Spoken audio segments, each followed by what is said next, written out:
Innal hamdalillah nahmaduhu wa nasta'inuhu wa nastaghfiruh wa na'udzu billahi min shururi anfusina wa min sayyiati a'malina may yahdihillahu fala mudilla lahu wa man yudlil fala hadiya lahu asyhadu an la ilaha illallah wahdahu la syarika lahu wa asyhadu anna Muhammadan abduhu wa rasuluh la nabiyya wa rasulullah. Qala ta'ala fil Qur'anil Karim a'udzu billahi minasyaitonir rajim ya ayyuhalladzina amanu taqullaha haqqa tuqatih wa la tamutunna illa wa antum muslimun. Alhamdulillah, segala puji bagi Allah Subhanahu wa taala. Malam hari ini kita masih diberikan nikmat bisa sahur tadi, sekarang bisa sholat isya berjamaah. Insyaallah sementara kita tarawih berjamaah. Ini tidak ada jualannya, tidak ada orang bisa memberikan kalau tidak ada nikmat hidayah dari Allah. Tidak semua orang bisa seperti kita. Alhamdulillah kita masih diberikan nikmat tersebut, hidayah tersebut. Kemudian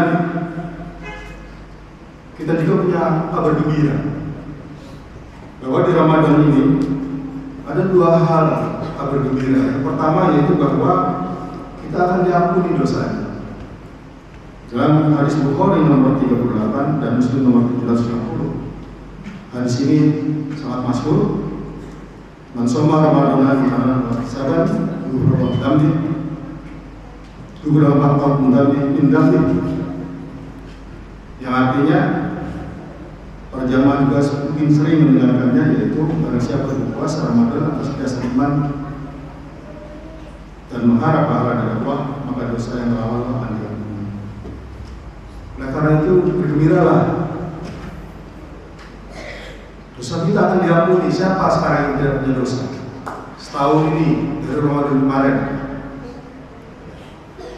maka bergembiralah, kita akan diampuni dosa kita dengan berpuasa. Kabar gembira kedua bahwa kita itu dirindukan, ditunggu-tunggu kita ini. Oleh siapa? Oleh surga, surga Allah Subhanahu wa taala. Siapa yang tidak mau surga? Hadis diriwayatkan oleh Abu Daud dan Tirmizi, surga merindukan 4 golongan. Yang pertama yaitu orang yang membaca Al-Quran, yang kedua menjaga lisan atau ucapannya, yang ketiga memberi orang yang makan yang lapar, dan yang terakhir adalah puasa di bulan Ramadan. Wa shaiminna fi syahri Ramadan. Orang yang berpuasa di bulan Ramadan dirindukan oleh surganya Allah. Kita bisa masuk dalam surga dengan menggunakan pintu ar-rayyan.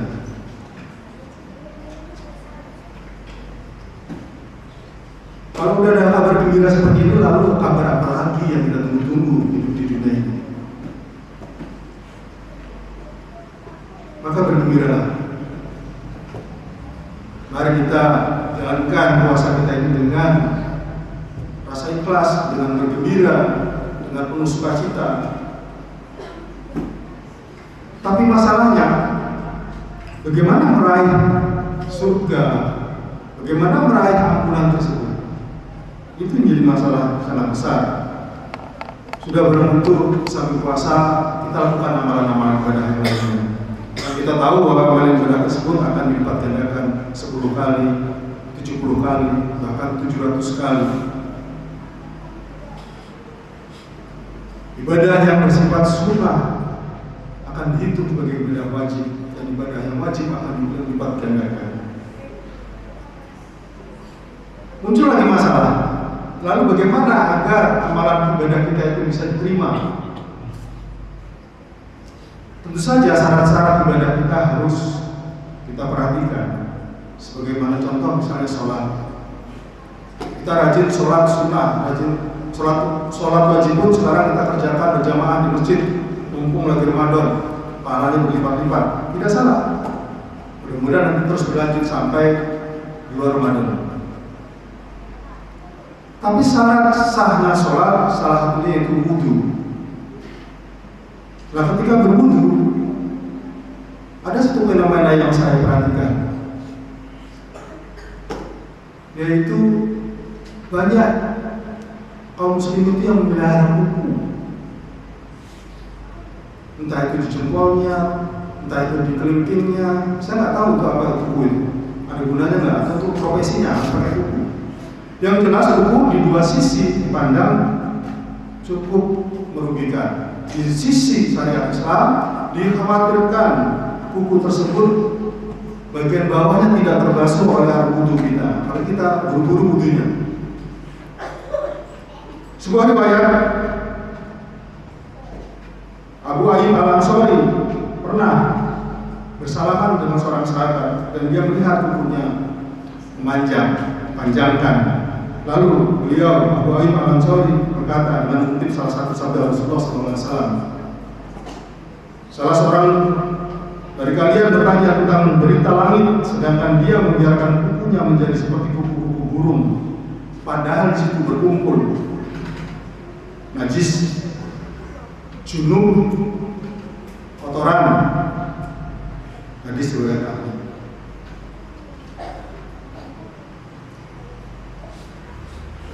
Sedangkan dipandang dari sisi kesehatan, seorang pakar kesehatan dari American University pernah meneliti bahwa banyak sekali bakteri yang berkumpul di situ. Staphylococcus aureus, Pseudomonas, bahkan cacing, jamur.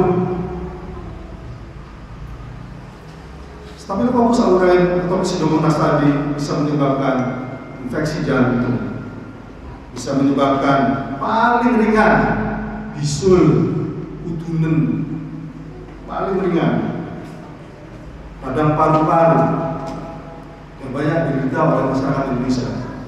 Radang paru-paru ini.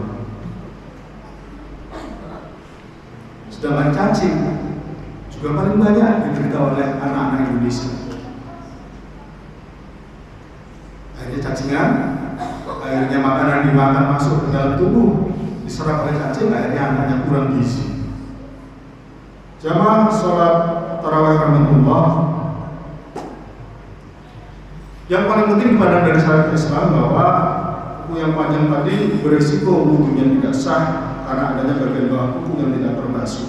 Monggo, pertama ibu-ibu ini, ibu-ibu sering melihara kuku, bahkan kadang-kadang dicat kukunya lupa waktu wudhu, saking buru-burunya bahwa kukunya ada catnya, dikutek, dan airnya tidak tersentuh atau terbasuh oleh air.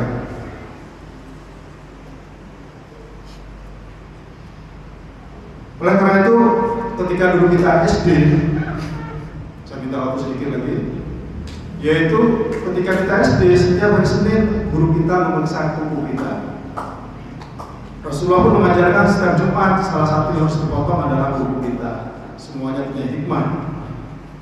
Karena kuku kita itu tumbuh kurang lebih 0,1 sampai 0,2 mm per hari kali 7 sampai dengan 1,4 mm. Jadi sudah cukup bisa untuk bersembunyi cacing, bakteri, jamur, dan lain-lain. Saya sangat terkesan dengan masyarakat di daerah Pulau Tanah, daerah Banyumas, ketika memandikan jenazah, mereka sangat melihat hati-hati sekali, yaitu ketika membutuhkan jenazah mayat, maka dengan cotton bed dibersihkan kuku si mayat bila mana perlu dipotong. Di beberapa tempat saya tidak menemukannya, tapi di beberapa daerah di Banyumas sana hal itu dilakukan. Itu sesuatu yang baik. Mari kita hati-hati, jangan sampai ibadah kita yang sudah capek-capek ternyata tidak sah gara-gara sesuatu yang tidak kita indahkan ataupun kita terlupakan. Dan juga hal tersebut sangat merugikan kesehatan kita. Makan banyak-banyak, udah sahur, udah tahu-tahu dimakan sama cacing, akhirnya nggak jadi gizi. Pantas saja puasanya lemes, orang makanannya sahur makan cacing. Mungkin ini bisa saya sampaikan, mudah-mudahan ada manfaatnya. Mari kita tutup dengan doa hadis.